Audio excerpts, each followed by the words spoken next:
Good morning, Central Campus. This is Trinity and JC, bringing you the news. Science Olympiad. Students who are interested in participating on the Central Campus Science Olympiad team are asked to attend a short informational meeting today at 3 o'clock in Miss Callie's room, room 317. Sophomores. Tomorrow, Wednesday, is the registration deadline for sophomores who are interested in taking the Pre-ACT test, formerly the Aspire Plan test.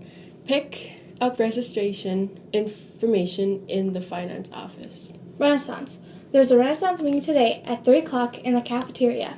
Key Club meets today at 3:10 in Miss Francis' room, room 319. Spanish Club. Spanish Club members should wear their green shirts tomorrow, Wednesday, for a yearbook picture after school in Miss Tetzoff' room, room 225. Spanish Club members need to sign up to help at the Horn of Plenty location at 3500 East Burdick Expressway tomorrow at 5:30. Horn of Plenty donations. Tomorrow, Wednesday, is the last day that the foreign language clubs are collecting donations for the Horn of Plenty. Collection boxes are located in the hallway in the foreign language loop.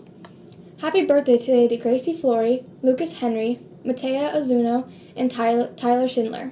Lunch today is Sloppy Joe, potato smiles, salad bar, and milk. Stay tuned for a special announcement for the canned food drive.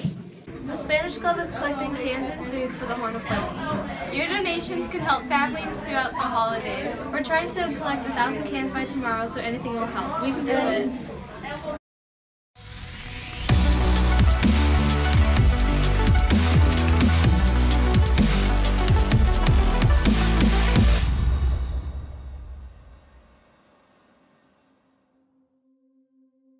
This week on The Harbor, we're going to hear from our good friend Austin Eubanks about what it's like to live with and overcome addiction as a young adult.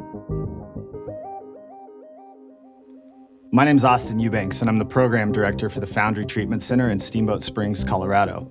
And I remember being 11 years old and hanging out with my baseball team, and my dad comes home and says, "We're moving to Denver. I got a new job." So we moved to the big city, and I was enrolled in Denver Public Schools. And it was culture shock for me. I could not fit in. Nobody looked like me. Nobody talked like me. Nobody liked the things that I liked. Going into high school, my parents decided that they would allow me to go out of district to find a new environment, to find a safer environment. So we started touring schools, and eventually we settled on Columbine High School. All of a sudden, things started to feel better. I was able to find a friend group where they had common interests, and I met Corey. Almost immediately, Corey and I became best friends.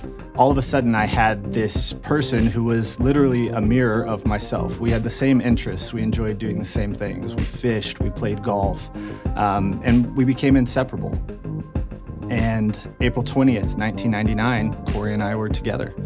We were going to meet friends to go out to lunch, and we walked into the library. And Corey was the first person to say, "It sounds like gunshots."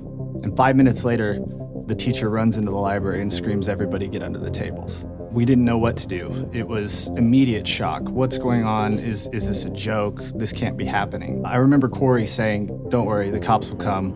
We'll get through this." 11 minutes later, Corey was dead.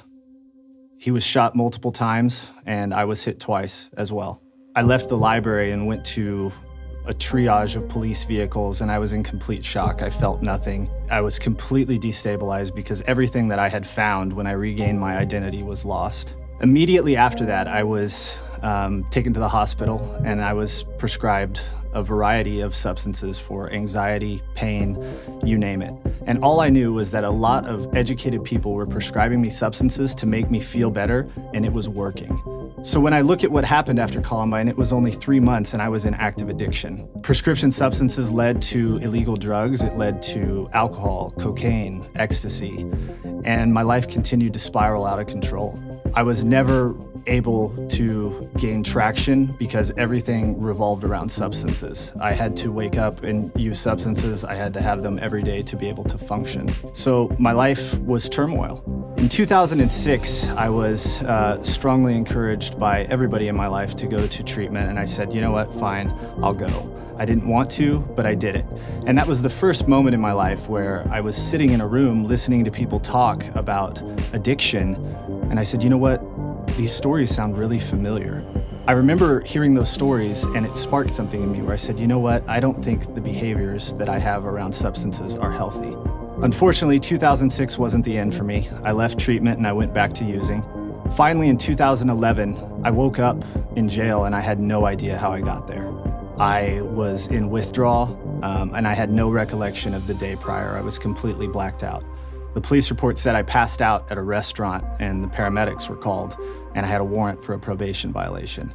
And I remember thinking that day, if I don't figure this out, I'm gonna die.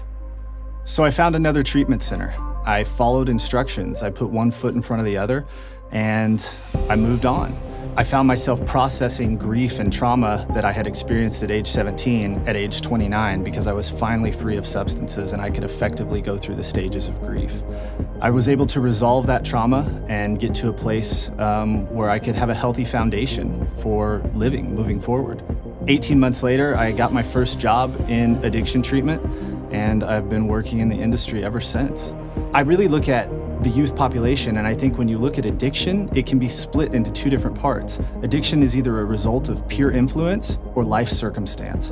And that life circumstance can be parental influence, it can be trauma, it can be so many different things. Or you fall into a peer group where everybody's using substances and all of a sudden you're using substances as well. The most important part to changing both of those aspects is the support that you have around you. So if you have a peer group that's using substances, be the leader in that group that's going to change. And if they're not willing to fall in line behind that change, find another peer group that is. If you know somebody that's struggling from addiction, or if you have a friend that you see is heading down a road where they have unhealthy behaviors around substances, don't be afraid to talk to them. That's absolutely what they need. I remember looking back on my life and thinking that the people who were partying with me and getting messed up all the time, those were my friends. But the truth is it was the people who were trying to pull me out of that life that were my true friends. Those are the people that cared about me, and those are the people who are in my life today. It's so much easier to change the course of your life before it becomes unmanageable. If you see that you're having trouble with substances, or that you're drawn to using a substance because it makes you feel better, or it allows you to not be present, or it takes you out of your current circumstance, start making changes now, because I promise you it's going to be so much easier in the end.